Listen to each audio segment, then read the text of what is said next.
So, Oh, all right, man, well, is it time? it's time. It is time. Here we go.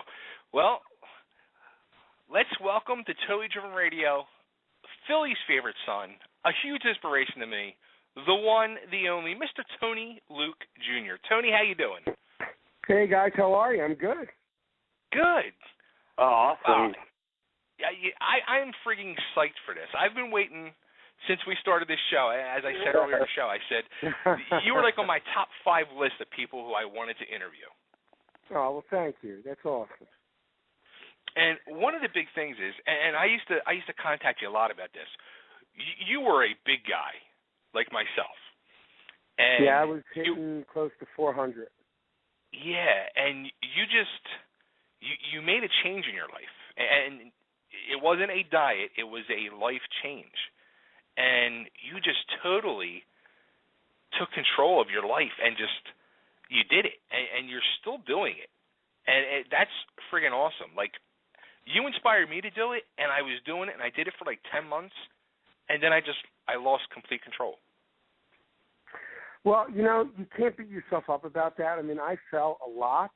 I think the secret to that is not to beat yourself up, to just get back on the horse and just do it again. I mean, it's not a race. I mean, it literally is a journey, to keep the weight off and lose the weight. And I think the problem most people make when they're dieting or exercising or just putting together a plan, the first thing I think that they do wrong is they look at the big number.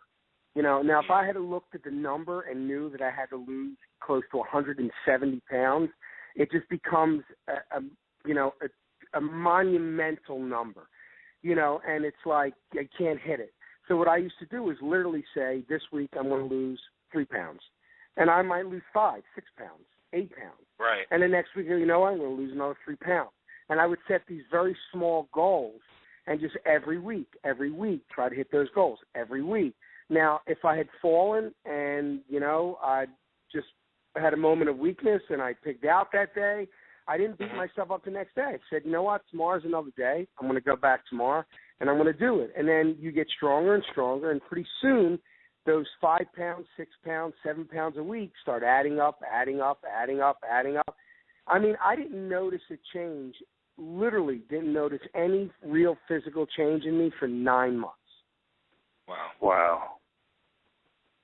Now, the one thing I noticed, too, like, do you still feel this? Like, I in the 9-10 months I was doing it, I dropped 65 pounds.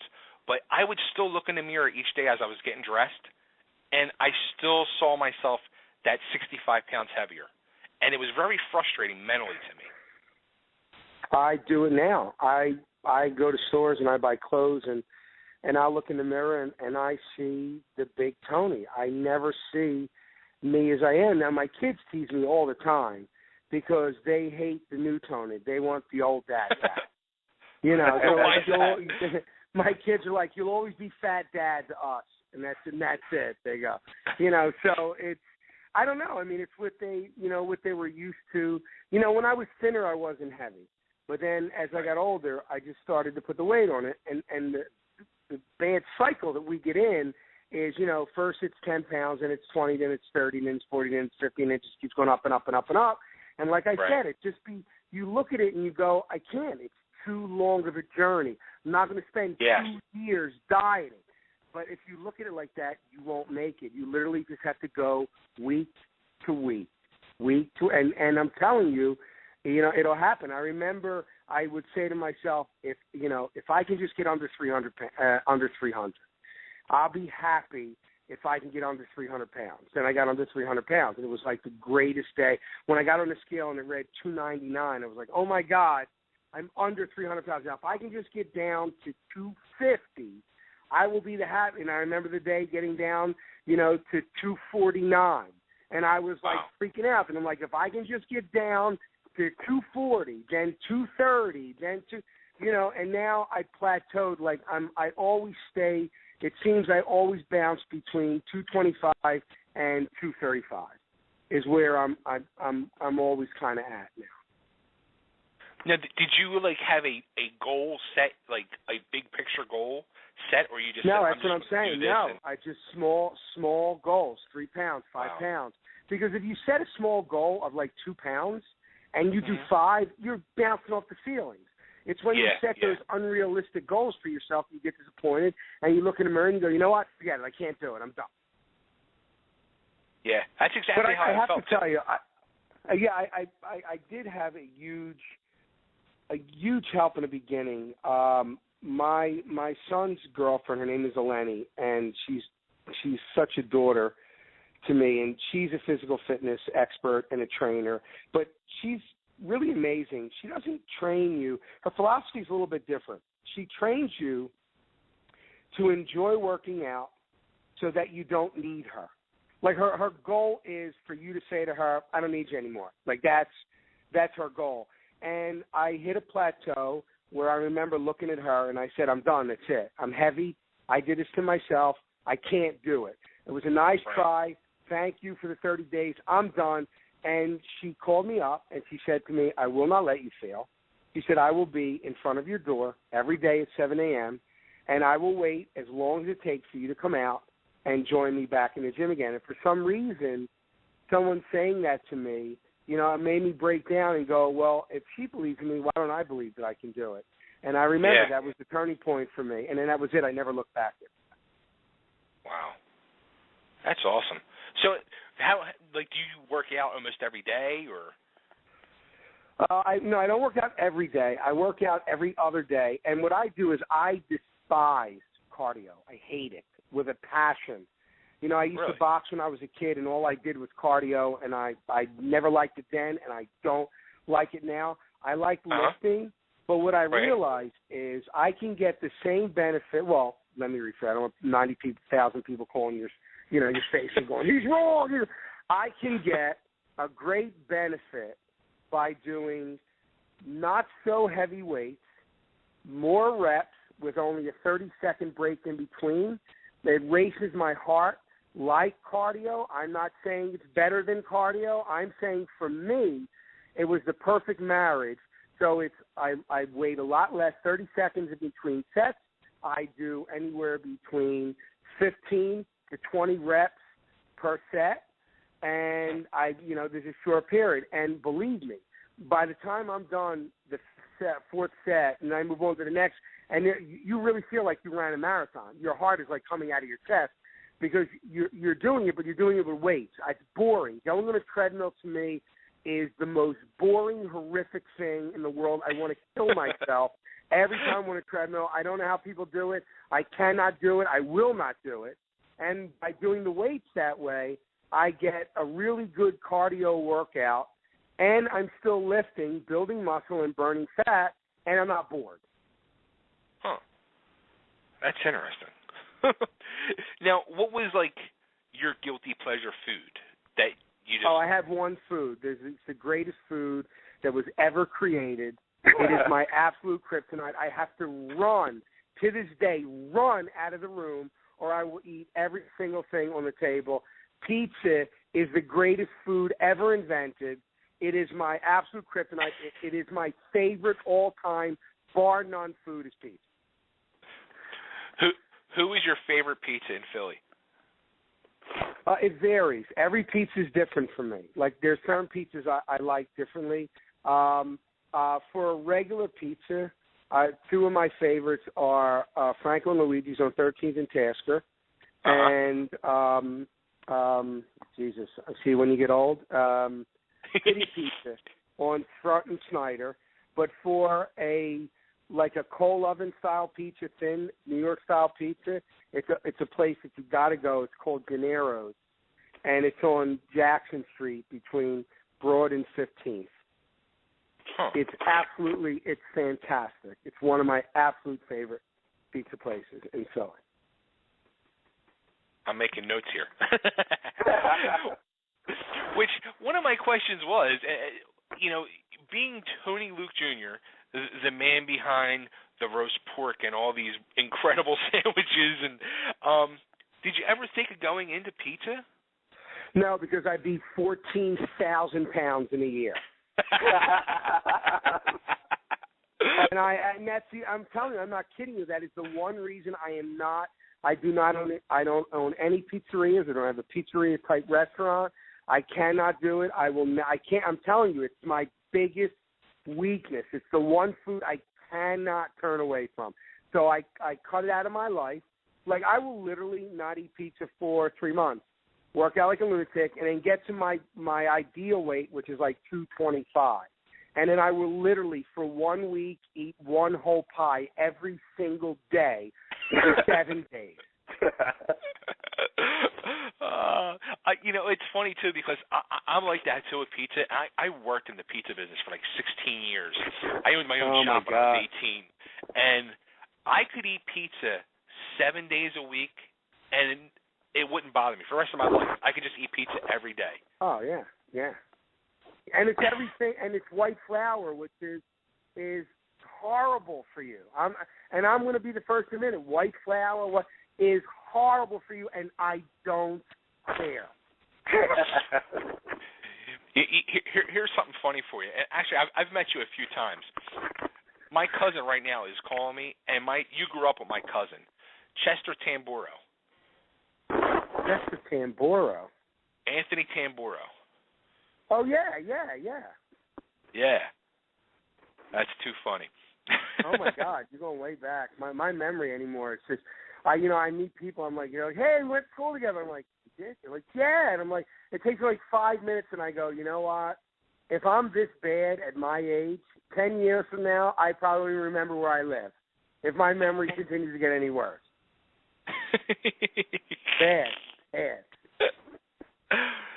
So, I mean, you're somebody who you have a lot of different avenues that you follow in life. If it's not the food, it's music or movies, TV. Which one of these passions was your true passion that you followed first? Music. And it's still my number one. Wow. So you just start young with music, or? Actually, it's a really crazy story. I was 14. I think it was near my end of my freshman year, I think, in Newman, and I was thrown out for fighting. And I was out of school. Like, that was it. And I went to work loading trucks. And I remember did that for almost a year and was ready to start. I would have started, my second year of high school, but I wasn't going back, and I was still too young to not go back to school. And I remember my father telling me he read something in a paper about this new school, for actors and singers and dancers called CAPA, Creative and Performing Arts, and they were holding auditions, for kids to come in. It was the very first year that they were going to open.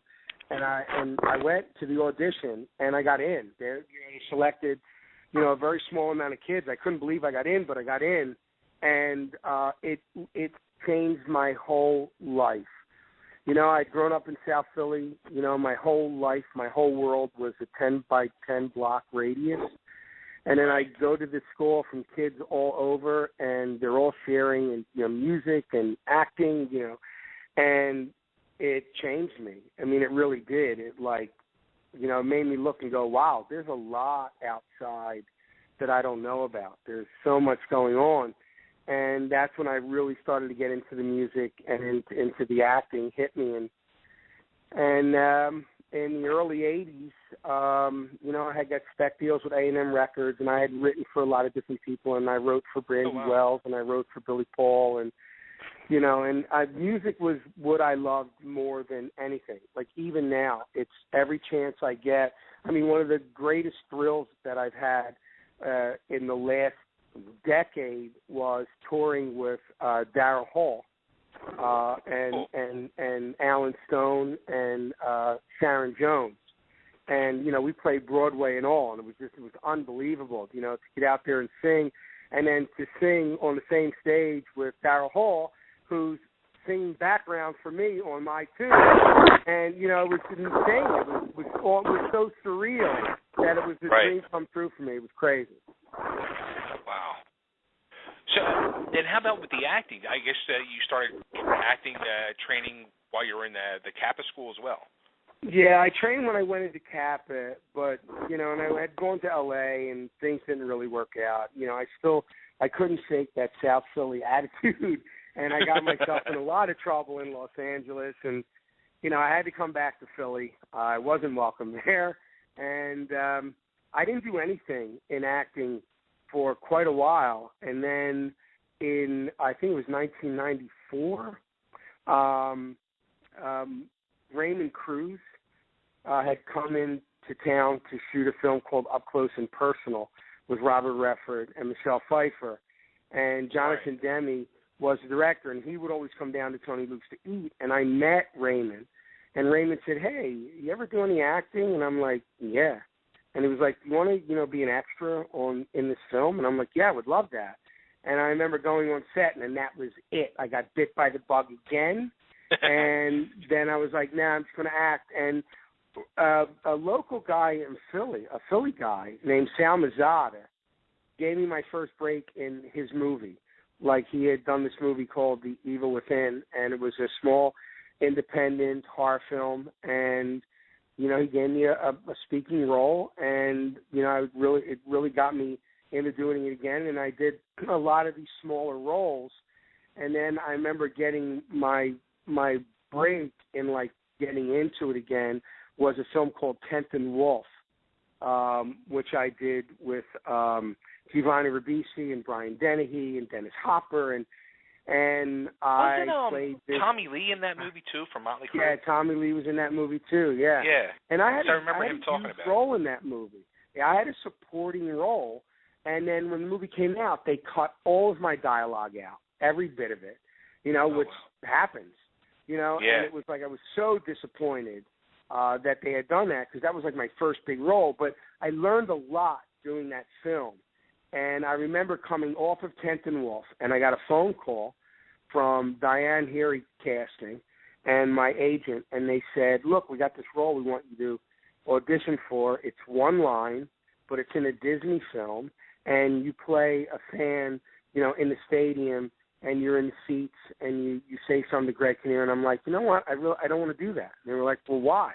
And I'm like, "Well, I just came off a movie with Dennis Hopper. I don't want to do one line. I feel like I'm going backwards. I'd rather wait for something better, or at least try for something better."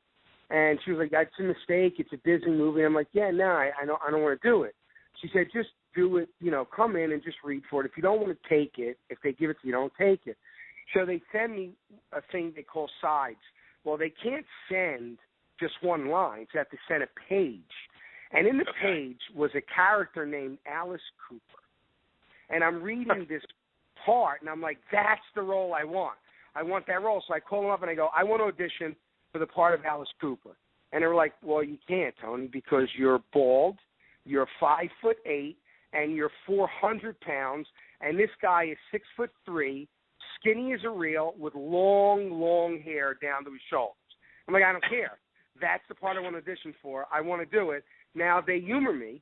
I go in, and I audition for this role. They basically said to me, we think you really did a great job, Tony, but you just don't fit, the character." And I said, "Well, I appreciate you letting me audition anyway." I get a call back about 3 weeks later.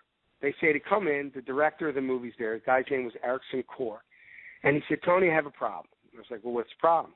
He goes, "Love the audition, but you do not fit the role." He said, "So now I have to decide whether I change the role to fit the actor or just get an actor that fits the role." I said, "So you called me down here to tell me I didn't get the job?" He's like, "No, I'm telling you, don't shave your head. Grow your hair as best as you can, and give me 2 weeks to decide." And he called me up 2 weeks later, and he said, "You got the role." And that part was of the Cape-clad Eagle fan in Invincible trying out for the team. And then when I did that role, it was only supposed to be one scene, but he liked it so much. He liked that character. He got such a kick out of what I was doing with the character that he brought me in the next day, and then he put me on the field, and that's when I, got knocked out by the guy, hitting the bag, and then, dragging the cape away. And every single scene that he put me in, they did not cut. They used every single one.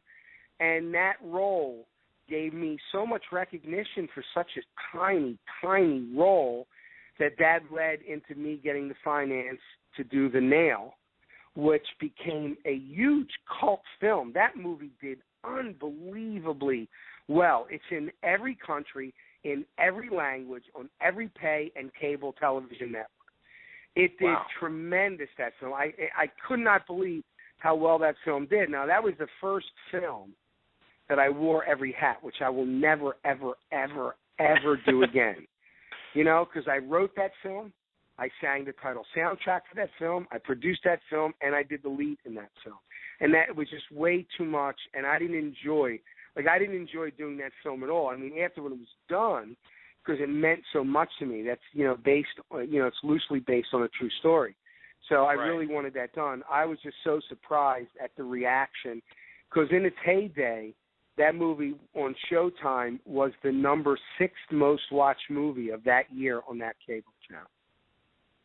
That's got to be such an incredible feeling for you. I mean, that's like your baby. That is my baby, yeah. And I hate, I wish I can go back and do it again, because there's a million things in that movie that I can't stand. We were working for no money, you know what I mean? And there were like scenes that we couldn't use because the lighting was bad, and we had to opt for using a scene that maybe the acting wasn't as good as the other scene we wanted to use, but because the lighting wasn't right, or was out of focus, we couldn't use. I mean, it was. I would do a million things differently, and we are. Like, I just wrote a script with my son Michael called Ride into Terror, which we're getting the financing for now, and hopefully go into production sometime in June. And that's a horror film. That's like a biker kind of horror film. But I'm excited about doing that film too. I'm definitely want to get back in that arena, back in the movie arena, because I love doing films. Love it. That's awesome. So that's even more impressive. I mean, being such a busy business person and still be able to go after your passions, whether it's the music or the movies or now you have a TV show coming up now, Frankenfood, on Spike. Yeah, that was really crazy. I mean, I lucked into that. It was, they were doing a pilot for this movie, for this TV series, Frankenfood, on Spike, and they asked me to come in as a guest judge for one show, just one show. That was it. And I was like, sure. So, I went out to New York City, and we filmed the pilot. I said goodbye to everybody. I thanked them for the job, and, everybody was okay with it. But what I didn't know was that, Spike had taken that pilot, and what they do before they take a show and put it on the air, they give it to focus groups all around the country, and they let them look at it. Well, the chemistry between me and the host was so good that all of the focus groups were like, no, we like him and we like him. We like him. So everyone kept coming back on, we want Tony, we want the host. We want Tony, we want the host. So I scored so high, the chemistry between me and the host, that they wind up calling me back and going, look, we're going to change the show. Instead of having one host, we're going to have you co-host and judge on the show. Would you want to do it? And I was like, yeah. And, I lucked into that. It was just, I was supposed to just do the one show and be out. And it just worked. I mean, sometimes things just click and you get really lucky. And, it's a big deal for Spike because they've never had any food-type show. So they're really promoting the hell out of it. When this thing, they're going to start promoting sometime in May because the show's going to air in June. And we're doing a lot of cities. Next week we start the first day of filming, and we're in Harlem, we're in Brooklyn, we're in Central Jersey. We're shooting in Philly. So, I was so happy. I'm like, you can't not shoot in Philly. I miss here. This is Philly. So they definitely decided to do Philly. So they're going to do Philly. We're doing Chicago, North Side, South Side, Madison, Wisconsin, Lockhart, Texas, Austin, and San Antonio. So I start filming next week, and I don't come home. I'm not done filming until the middle of May. So it's going to be a lot of traveling. It's like 3 months of traveling. It's kind of crazy. Yeah, but it sounds like a lot of fun, though. It'll be fun, and, again, you're getting to pursue your passions and your dreams. Yeah, I really did get lucky. I mean, I did. I tell people all the time. I really do feel blessed. But maybe because I was never under the impression that I couldn't do something. I was too stupid to know that you can't try to do, 4 different things, that you need to concentrate on one thing and do that one thing well, and that's it. I was very naive, and I figured, well, wait a minute. I love music. Why can't I do music? Why can't I do acting? Why can't I do restaurant? Why can't I do writing? Why can't I do TV? Because I was very naive. If I know what I know now, I'd be like, you cannot do all those things. But I got lucky. It worked. It just seemed to work, and I love doing it. So it never feels like work to me. I love opening up new stores. I love meeting new people. I love doing the shows and the events and the tours, and I just have a great time. I mean, and I never thought this. I mean, I was born and raised at 8th and McClellan, and my attitude growing up was, you work every day and you just see what happens. And then when I went to Kappa, it was like, nah, you know what? I'm not settling for that. I won't. I want more than that. I don't want to just do that. I want to, and if I fail, I fail. And I failed 80 gazillion times. I mean, I can't even count how many mistakes I made, but, I just kept doing it. Like I said, I was just too dumb to know to stop. I just kept thinking, right, just get up, do it again, just do it again, do it again, do it again. Eventually it'll happen, just do it again. And that was kind of my philosophy. I just keep knocking on the door until my fingers bleed, and then I knock some more and hoping that somebody will answer it. So. Now, with your restaurants, did you have this whole plan in your head, like in the back of your head, even when you started, to be able to expand to like which I don't understand, but the Middle East and you're getting around the country. You're going to be opening later this year in L.A. I saw, and was there ever? No, I did. Really? No, never, because my attitude from a kid was always the same. It was like, if I'm going to do something, then I'm going to do it, or I'm not going to do it at all. And I remember my brother and my father literally looking at me going, "You're crazy," and it was like, "Be happy that you have a store." And I'm like, no. I said, here's the thing. Here was my goal from the beginning. I did not invent the cheesesteak. And every place I've been to in Philadelphia makes a great cheesesteak. And that's the God's honest truth. I'm not just trying to be politically correct. I'm very friendly with Gino. I'm friendly with Frankie Oliveri. I'm friendly with Steve Lee from Steve Princess. I'm friendly with all of the guys that make steak, because I never looked at other businesses as competition. We all do the same thing. I learned a long time ago, no one can put you out of business. Only you can put you out of business. And all you can do is the best job that you can do. That's all you can do.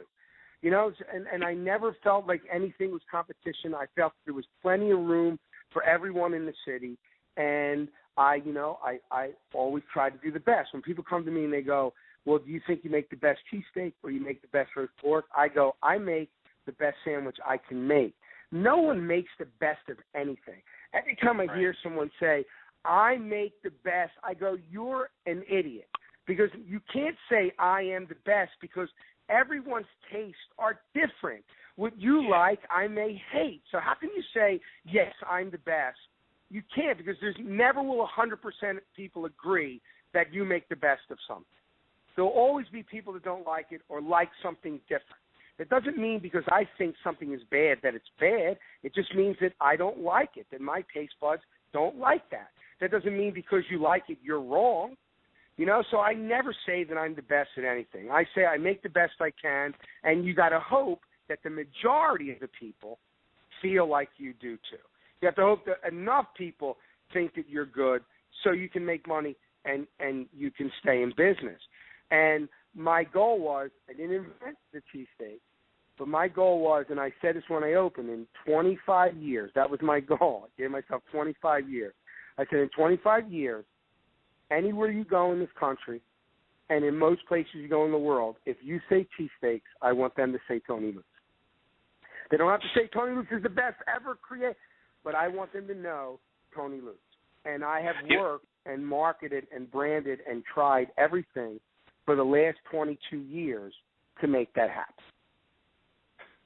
And that was one of my questions. I was going to say, what does the other cheesesteak places in the city feel about you? Because you've basically become, when people around the country say cheesesteak, they picture Tony Luke, because you've become like the nationwide, figure for the Philly and the cheesesteak.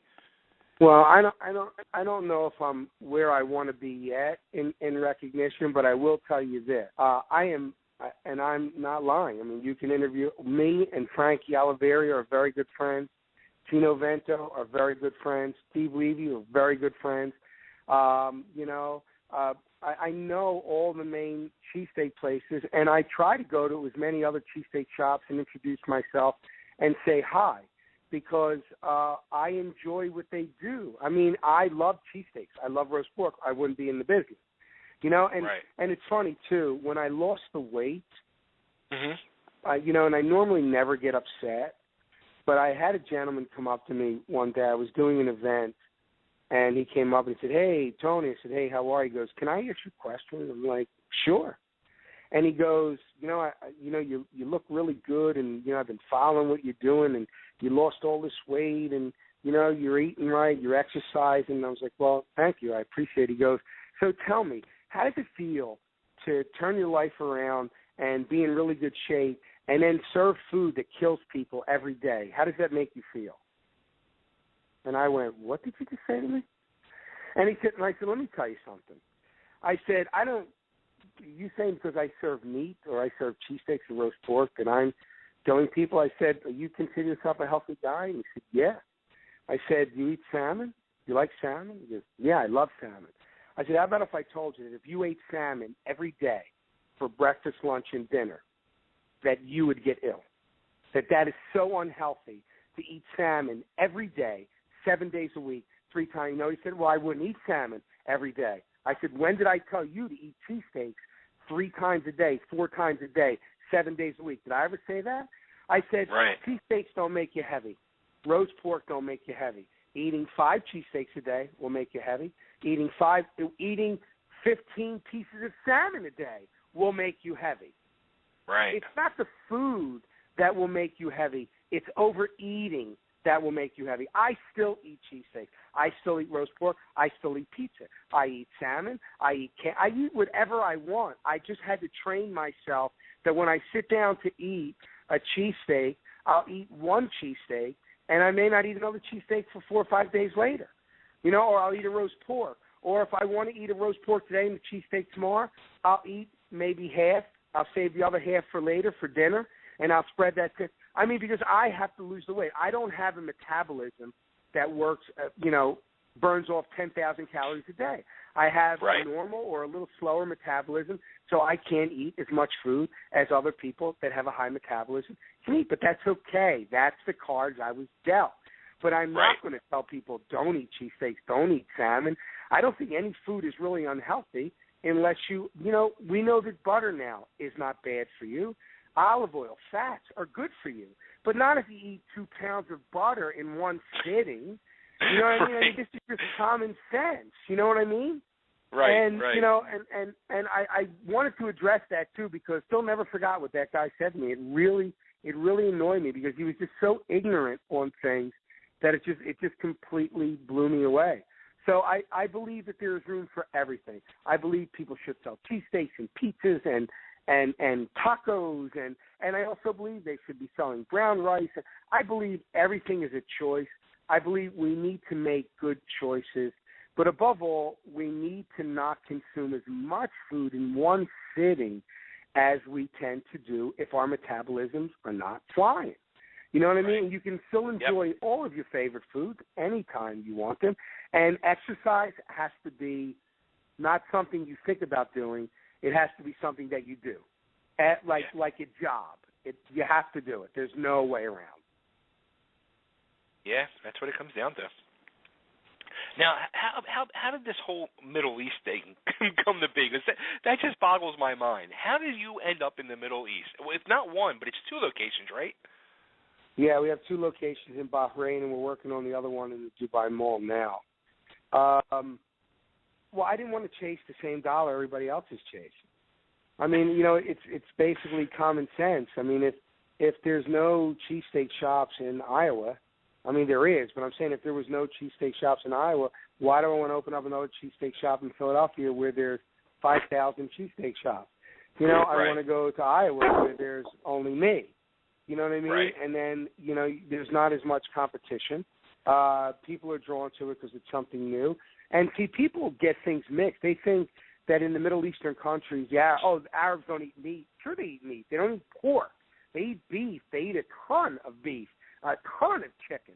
They just don't eat pork. I don't sell roast pork in the Middle East, but I sell beef. And the idea of slicing beef thin and putting it on a roll and adding cheese, you know, they were like, oh, my God, what is this?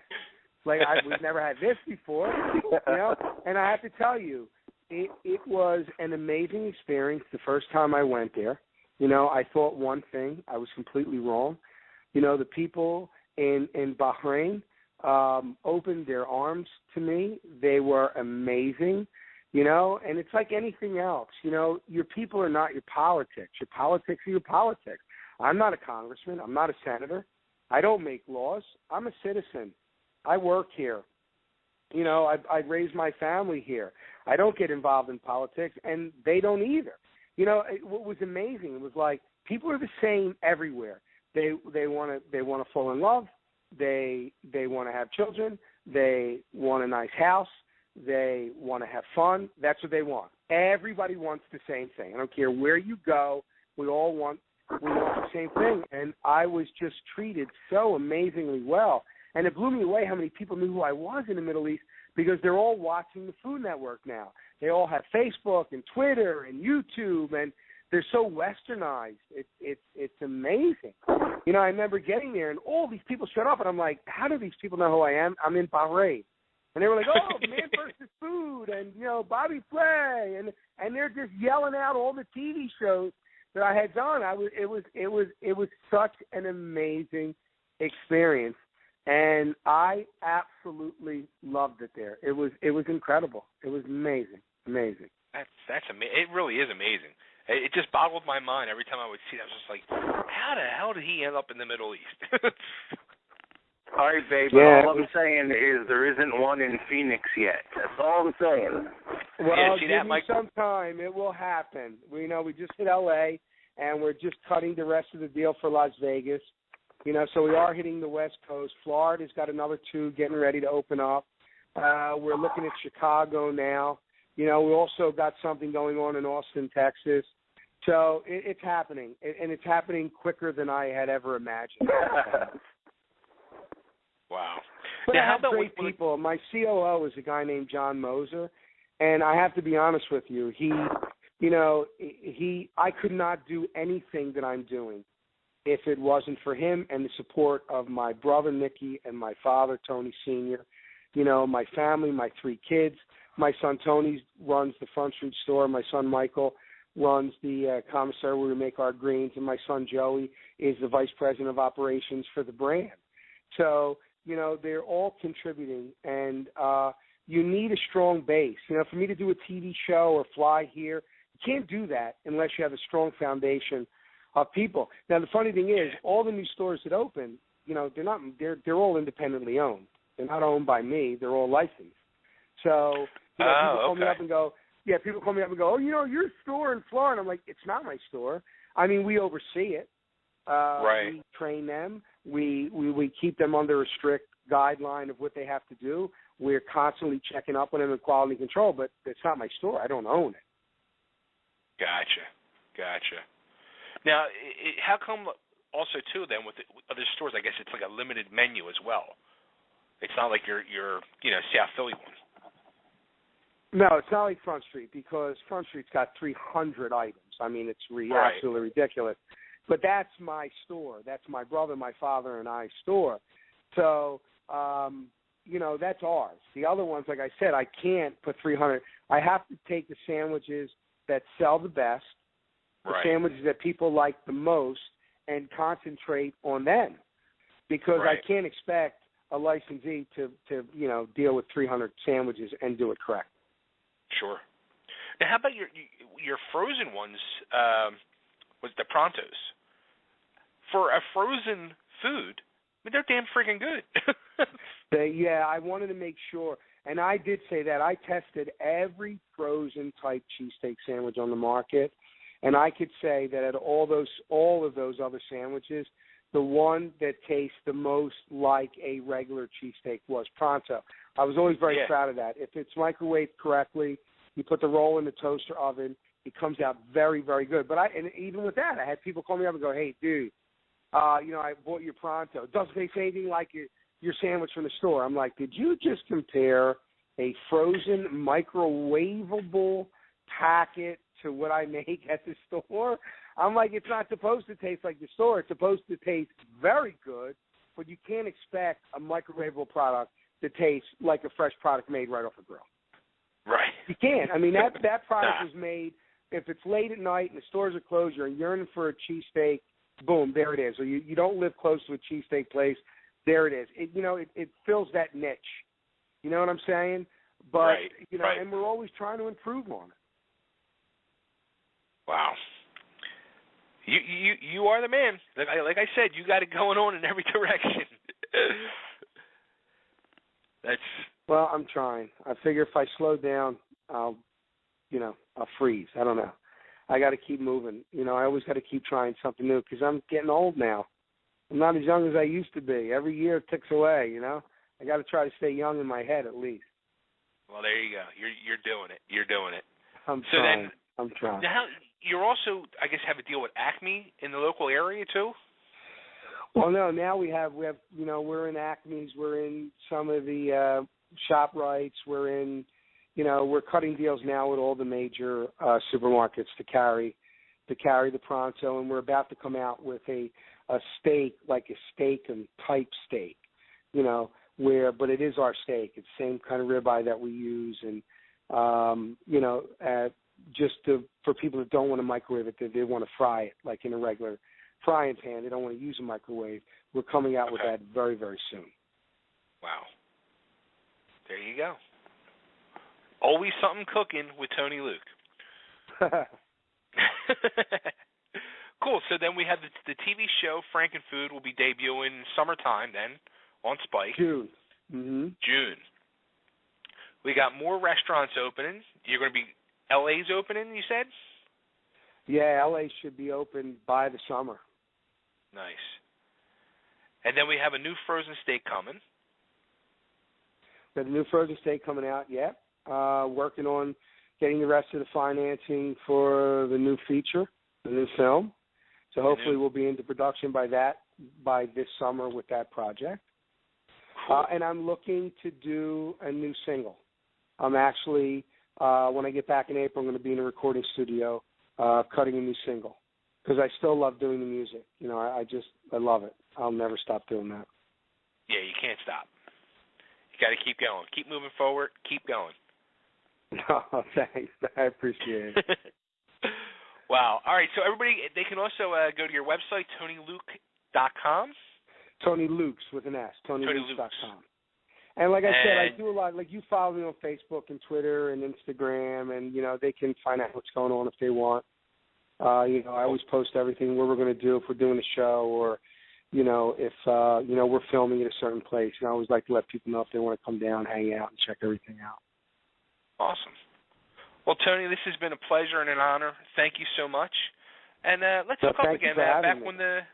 Yeah, no, thank you. When the show's getting ready to debut, let's have you back on to promote the show. I would love that. Absolutely. Done deal. Awesome. All right, everybody. Here he is, man of the hour, Tony Luke Jr. Tony, thank you so much. Thanks. Take care, Nick. Thanks, man. I appreciate it. No problem. Thank you. There he is, everybody. Tony Luke. That's freaking awesome. Now I need to get a roast pork.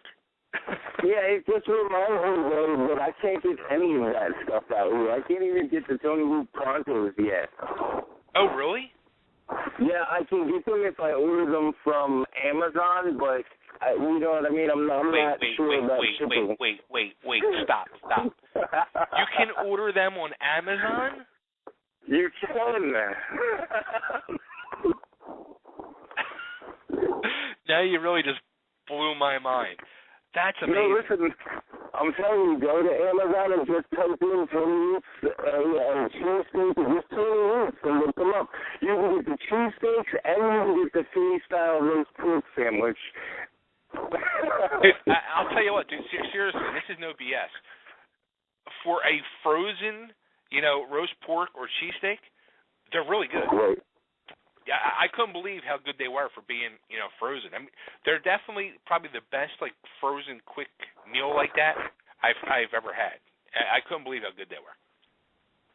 I have one way to find out if you tell me truth. So, I can't get them. So go on to Amazon and order some Tony Luke's. That's amazing. You can order that.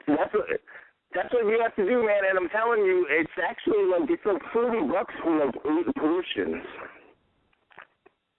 Yeah, because in the supermarkets they're like $7 a box, $8 a box, and there's 2 in the box. I mean, it's not a bad deal. No, it's not. Look, I'm gonna end up going on Amazon and ordering Tony Luke Prontos now. All right. Well, on that note, let's take another commercial break, and we'll come back and we'll do our Danko Jones interview. Then after that, we'll get